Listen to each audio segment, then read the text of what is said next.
El primer evento del Congreso de Obstetricia y Ginecología del día de hoy trata sobre el tema de envejecimiento placentario, marcador del bienestar fetal.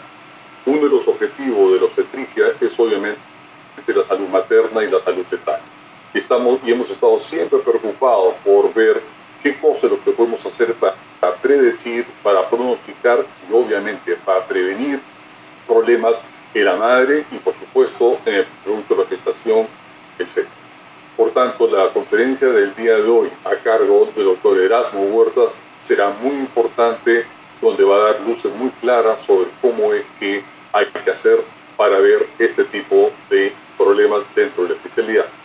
El doctor Erasmo Huertas es médico químico obstetra, graduado por la Universidad Nacional Mayor de San Marcos, con entrenamiento internacional y experiencia en investigación clínica y medicina fetal.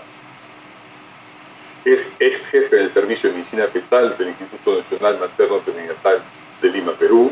Es jefe del Servicio de Perinatología de la Clínica San Felipe, profesor asociado del Departamento de Obstetricia y Ginecología de la Universidad Nacional Mayor de San Marcos, correvisor del Grupo Cochrane de Embarazo y Parto y es paz presidente de la Sociedad Peruana de Ultrasonido en Obstetricia y Ginecología, miembro titular de la Sociedad Peruana de Obstetricia y Ginecología, entre otras sociedades tanto nacionales como internacionales.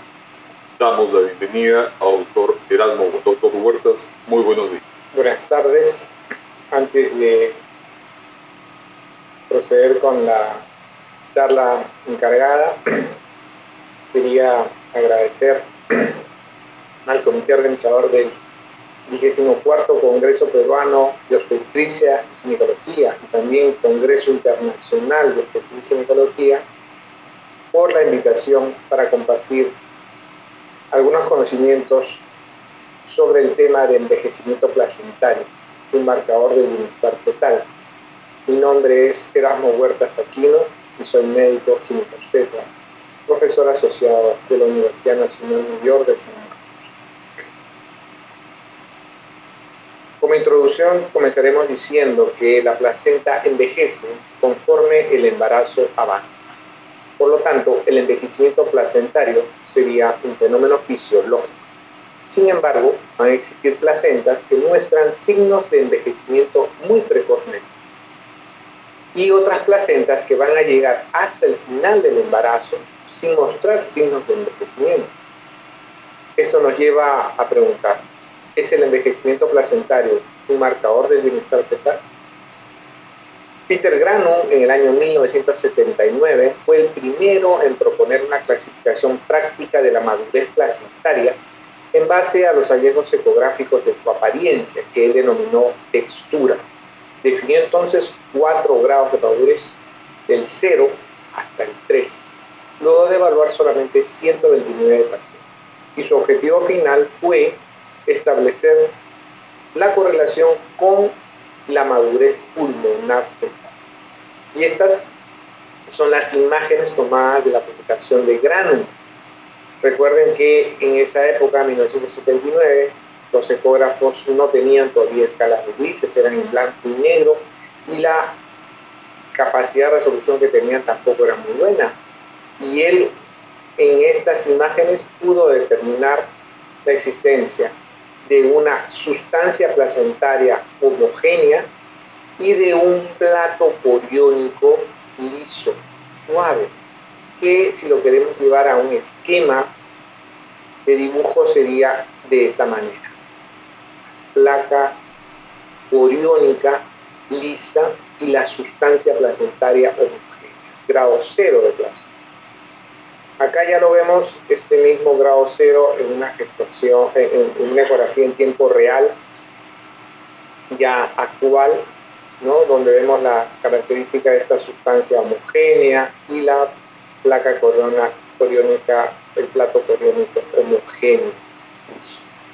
Luego tenemos la placenta grado 1, en la cual ya la placenta, la sustancia placentaria tenía áreas citogénicas y la capa, la placa coriónica o el plato coriónico tenía indentaciones, como ustedes van a ver acá en este esquema. Estas áreas ecogénicas dispersas de forma aleatoria en la sustancia placentaria, y ya el plato coriónico no es liso, sino tiene indentaciones sutiles. Luego pasa a un grado 2, donde él ya describe que estas indentaciones tienen ya una penetración más profunda en la sustancia placentaria, y le dice que tiene densidades tipo coma, porque tienen la apariencia de este signo ortográfico, una coma, ¿no? La sustancia empieza a tener densidades ecogénicas basales. Hasta acá llegamos a ver una placenta con estas características, ¿no? Una placenta grado 2, ¿no? Con una placa, un plato coriónico con estas indentaciones en coma, ¿no? Y ecogenicidades basales en la sustancia placentaria. Luego, finalmente, el grado máximo de maduración es el grado 3, donde ya la placenta tiene este aspecto de anillos, ¿no? O aros, ¿no? Nosotros le llamamos un aspecto de picarón, porque tenemos un plato típico que tiene esta característica, ¿no? Que tiene una parte central hueca. Bueno, esta parte no es hueca, pero sí es un área anecoica, ¿no? Que son los lagos placentarios. La calcificación acá tiene la característica de que llega hasta la cara materna. Y acá tenemos unos ejemplos de placentas grado 3, donde vamos a ver estas características, calcificaciones en anillo con estas densidades anecogénicas al centro, ¿no? Acá tenemos otra placenta anterior con estas calcificaciones en anillo, características del grado 3. Muy bien, al final de su publicación, Granum logró encontrar una correlación entre la madurez pulmonar y la madurez placentaria. Sin embargo, hoy en día sabemos que el grado placentario no tiene una buena correlación con la madurez pulmonar, pero sí con los resultados perinatales, como vamos a ver más adelante. También aprendimos que la placenta puede tener más de un grado de maduración si observamos diferentes segmentos. Y entonces, ¿qué hacemos? Le asignamos el mayor grado observado. También aprendimos que pueden existir discrepancias interobservador al asignar los grados de maduración de la placenta. Sin embargo, no va a existir esta discrepancia al asignar una placenta como grado 3. También la maduración placentaria no es secuencial o progresiva como uno puede imaginarse. Esto quiere decir que yo puedo ver una placenta a grado 0 y a la semana siguiente ser grado 3. Pasa de frente.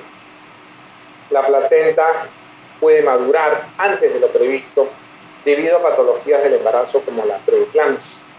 Y hay una publicación de Hill, según el cual hasta el 2.8% de placentas a las 34 semanas ya son grado 3. Y cambiando un paradigma que la mayoría de nosotros tenemos, no todas las placentas a término, es decir, mayores o iguales a 37 semanas, tienen que ser maduras. Y según este mismo autor, solo el 17.7% de las placentas a las 40 semanas son grado 3. La gran mayoría, aunque uno no lo crea, más del 50% son grado 1. Y esta es la publicación de Hill del año 1983, en el cual él examina 1.709 placentas, 1.709 gestantes, y les asigna el grado y las ubica por edad gestacional. Y vean que a las 37 semanas solo 2% de placentas grado 3, a las 38 semanas solo 5%, y a las 40 semanas solo 17.7% de placentas. La mayoría son, no hemos visto, grado 1. Petruccia, en el año anterior, en el 82, había hecho un trabajo similar con 964 pacientes y también había encontrado que solo 29% de placentas a las 40 semanas eran grado 3. Entonces, nosotros nos dimos el trabajo de recopilar diferentes autores, desde Granum, ¿no?, hasta hasta Fuper en el año 84, con un total de 913 pacientes, y en las cuales, según los autores, solo hubo 136 placentas grado 3 a término, lo cual da un porcentaje de prevalencia de 18%, con prevalencias que van desde los 6.9% hasta el 28%.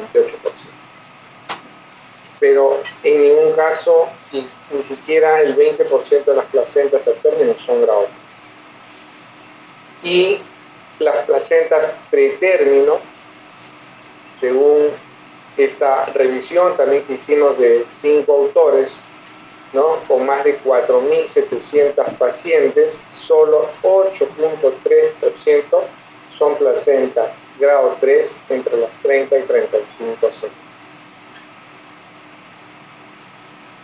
¿Qué es una placenta madura o grado 3? Es una placenta que tiene este aspecto, con calcificaciones en anillo que van desde la placa coriónica hasta la placa basal, los septos intercotiledonales. La porción central, es decir, la sustancia placentaria, va a mostrar densidades circulares con áreas anecoicas centrales, los lagos placentarios. Y la placa basal muestra áreas epogénicas densas y confluentes que pueden originar sombras. Y entonces es en el año 2011 que Chen publica un trabajo sobre el envejecimiento placentario precoz. ¿Qué es el envejecimiento placentario precoz? Es el hallazgo ecográfico de placenta grado 3 antes de las 36 semanas. Según Chen, se puede subclasificar en un precoz temprano, entre las 28 y 32 semanas, y un precoz tardío, entre las 32 y 36. ¿Qué causaría el envejecimiento placentario precoz?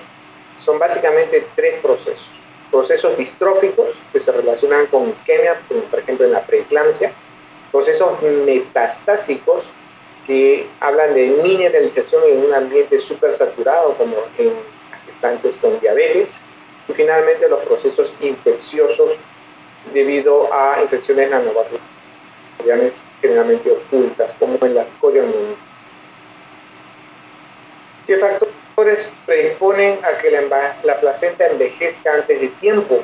El hecho de que la mujer fume, que tenga una baja paridad y que sea adolescente.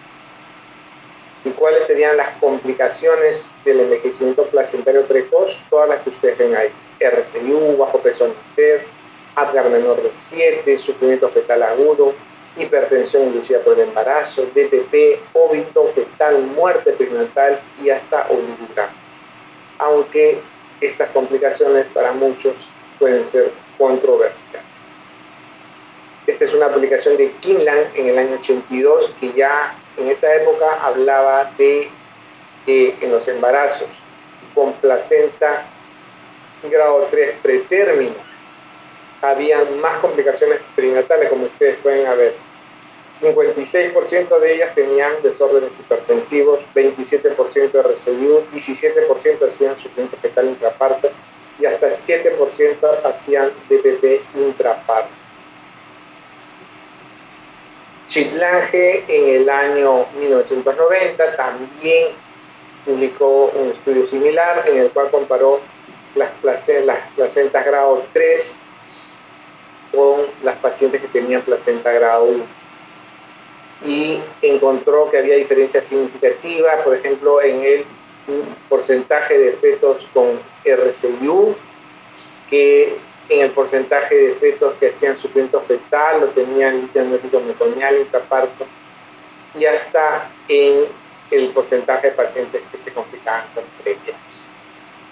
Entonces, el envejecimiento placentario precoz está asociado a resultados perinatales adversos.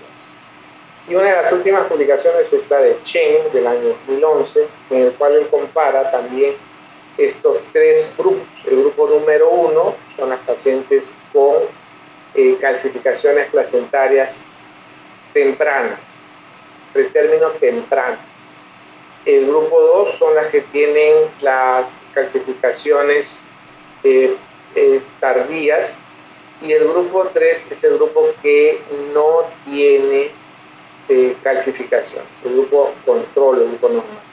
Y en todos los resultados que evalúan, tanto maternos como fetales, en el grupo que tiene la placenta envejecida tempranamente, entre las 28 y 32 semanas, encuentra mucha mayor incidencia y prevalencia de estas complicaciones, como puede ser hemorragia postparto, DPP, ingreso de la mamá a UCI, parto pretérmino, bajo peso al nacer, Apgar bajo y muerte neonatal. Todas ellas estadísticamente significativas si las comparamos con los otros grupos. Entonces, el envejecimiento placentario precoz, el del tipo temprano, entre las 28 y 22 semanas, aunque sea aislado, es un factor de riesgo de resultados perinatales adversos. Aún en ausencia de otros factores de riesgo, como pueden ser tabaquismo, consumo de alcohol, diabetes o hipertensión. Y va a requerir control prenatal seriado cada 2 semanas para evaluación del bienestar fetal mediante TOC.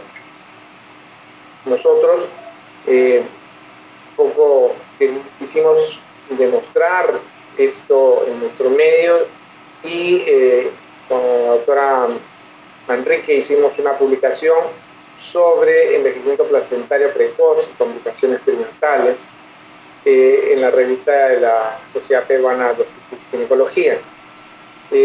Hicimos una investigación en el Servicio de Medicina Fetal del Instituto Nacional Materno Perinatal. Evaluamos todas las pacientes que se atendieron durante un año, un total de 8.643 pacientes, y de ellas seleccionamos más o menos 35% de ellas que eran las que tenían el criterio de inclusión, es decir, gestantes entre 23 y 34 semanas. Y en este grupo evaluamos cuántas tenían placenta grado 3, y encontramos un total de 235 pacientes grado 3, que nos dio una prevalencia de placenta envejecida de 7.6%, que está más o menos acorde con el promedio que nosotros encontramos en la revisión de los diferentes trabajos internacionales.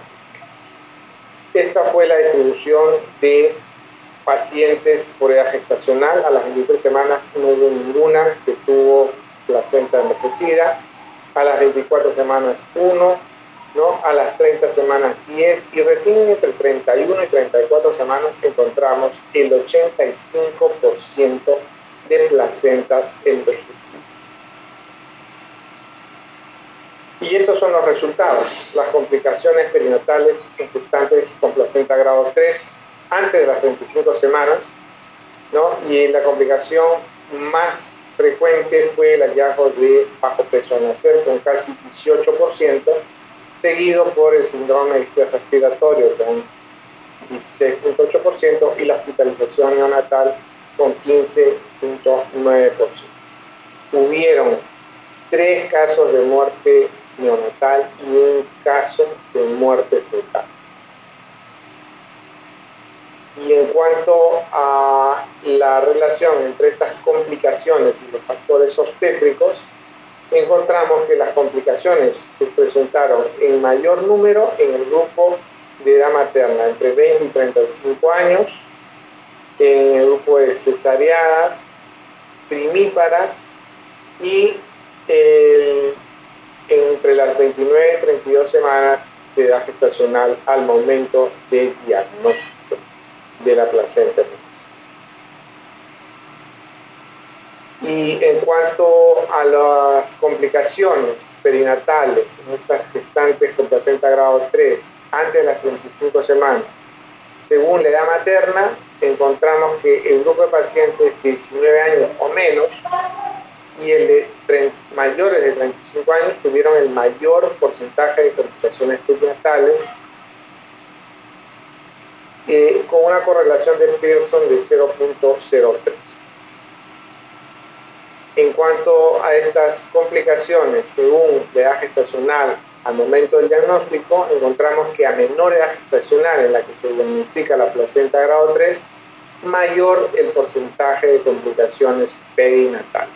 Más RCU, más síndrome respiratorio, más fetos PEG y más hospitalización del recién nacido. Las conclusiones de este estudio fue que el diagnóstico de envejecimiento placentario precoz tiene una elevada frecuencia de complicaciones perinatales y el análisis global permite concluir que tanto la edad gestacional al nacimiento como al momento del diagnóstico se asocian significativamente con las complicaciones perinatales en gestantes con placenta grado 3 antes de los 35 años. En el año 2019, el grupo del doctor Gratacosa en Barcelona publica este paper sobre envejecimiento placentario prematuro en fetos pequeños para edad gestacional y fetos con RCU. Y ellos observaron un envejecimiento acelerado de la placenta en ambas formas clínicas de pequeñez fetal de inicio tardío, el PEG y el RCU, lo que respaldaba que ambos tenían una fisiopatología común y cuestionaba el concepto de que los fetos pequeños son constitucionalmente pequeños. Hay otros marcadores de envejecimiento placentario y apoptosis celular, como son la actividad de telomerasa, la longitud del telómero y el nivel de expresión de genes como el CIRCUIN1, CIRCUIN3, CIRCUIN6, P53, P21, BAX y la enzima Cas3 y Cas9. Sin embargo, nada de estos marcadores bioquímicos se hacen en nuestro medio.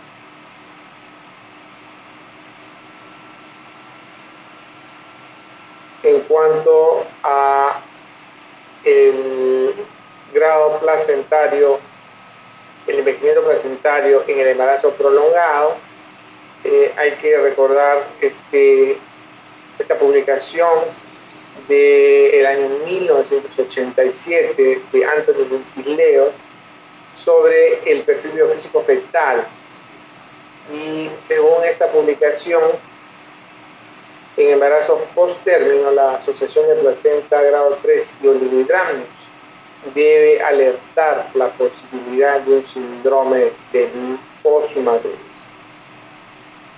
Según Vincisleo, que hizo el perfil biofísico, recomienda incluir el grado placentario, ya que observó que en casos de placenta grado 3 se presentó hasta un 14.8% de EPP intraparto y una incidencia de 44% de patrones anormales de la frecuencia cardíaca fetal. Es decir, para Vincisleo, el envejecimiento placentario sí constituía un marcador de bienestar fetal. Por eso lo incluyó en su perfil biofísico. ¿Qué mensajes debemos llevarnos a casa? Primero, que menos del 20% de placentas a término son grado 3. La gran mayoría, como hemos visto, son grado 1. También debemos aprender que menos del 10% de placentas entre 30 y 35 semanas son grado 3.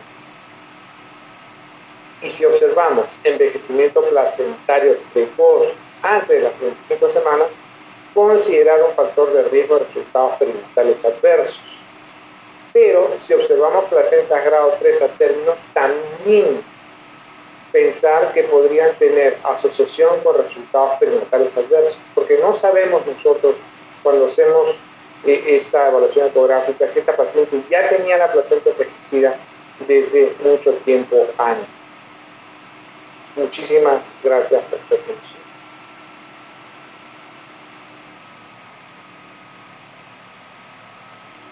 Muchísimas gracias, doctor Huerta, por su brillante exposición, donde nos ha ilustrado efectivamente cuáles son los factores de riesgo en la elección de salud fetal y cuáles son los valores pronósticos que debemos tener en la evaluación ecográfica para determinar cuáles son estos factores de riesgo y a qué elementos de adversidad fetal están asociados estos elementos. Muchísimas gracias, muy ilustrativa su presentación.